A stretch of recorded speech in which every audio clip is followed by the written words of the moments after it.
have to worry about it being permanent. And then with the second piece of paper right here, go ahead and put this here, and then I notice that I need to trim a little bit off my edges. You don't have to worry about these edges right here because we're going to be covering them up. So I'm going to trim just a little bit more so I have a better fit. But again, don't worry, it doesn't need to be perfect because we're going to be covering it with tinsel. And we're going to do the same thing. In this case, because this one is a little bit curly, I am going to put my glue onto the book. And this paper is one of my very favorite papers that I got some time ago that I fell in love with, and it's actually a gift wrapping paper. And as I mentioned before in my intro, I am a breast cancer survivor, and one of the things that has come out of it, out of many things, is that one of the things that I realize is I'm not so scared to use my favorite papers anymore, because I tend to be a hoarder of all my favorite things, and somehow they never quite make it into my projects. And now I use them. I use them without abandon. So once your paper is down and glued down onto the front of your cover, we're ready for the next step, which will be the borders on this side. And that will be with the green paper and with our vintage music paper. And again, you don't need to use vintage music paper. You can use any kind of music paper you find at your scrapbook store or whatever you have on hand. So I've already taken a piece of music paper and I've cut it with a pair of decorative scissors. I used a large scallop. You can use a small. You can use anything that you'd like. What I like to do in order to give it some definition so it doesn't blend into the back of this other paper is I just take a little bit of gold, a gold ink pad, and then I just go ahead and go along the edges just so that I can give those edges a little bit of definition, and then you're able to see them as they sit next to the other paper. So we go ahead and I just mark off where I need to cut it off. And I mark off right here, and we just trim it and trim it here, and then we'll just go ahead and glue that into place. And we're going to do the same exact technique to the other one, and then we're going to have the scallops facing down below. You can make the border as wide or as narrow as you want. We'll glue it down here. We don't have to worry about the seams too much because we're going to be covering that with ribbon. And you know, at this point, you can use your own creativity and add whatever you would like for your own. There we go. And you just want to make sure that you have even height. So if you've got the one border on the edge of the picture here, just make sure on the other side that the border is the same, and then the same for the top right here. So now that we've got all our papers down, now it's the embellishment time. So what we're going to do is we're going to use 2 pieces of tinsel. This is just the regular pipe cleaner that you can get at any craft store.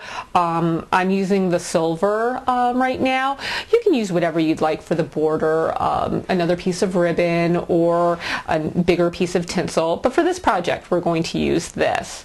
So what I do is I go ahead and I lay it down on the side here, and then I just bend as I'm going around my corners. And then I go to the next corner, and then I bend.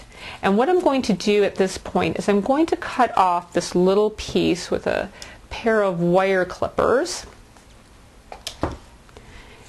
And I'm going to go ahead and glue this down with a hot glue gun. I recommend a hot glue gun because at this point with the tinsel, because it's got the wire in it, it likes to go in its own direction, and this will just tack it down immediately and you won't have to play around with it as much. So what you want to do is just go ahead and just work on one side at a time, because the glue can dry quickly, and then if it dries before you tack it on, you're going to have your wire tinsel popping back up when you least expect it.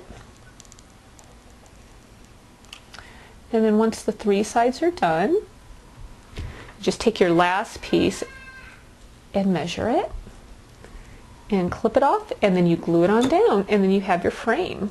Okay, so we're almost done with our project. The next step is our little embellishment that we have here.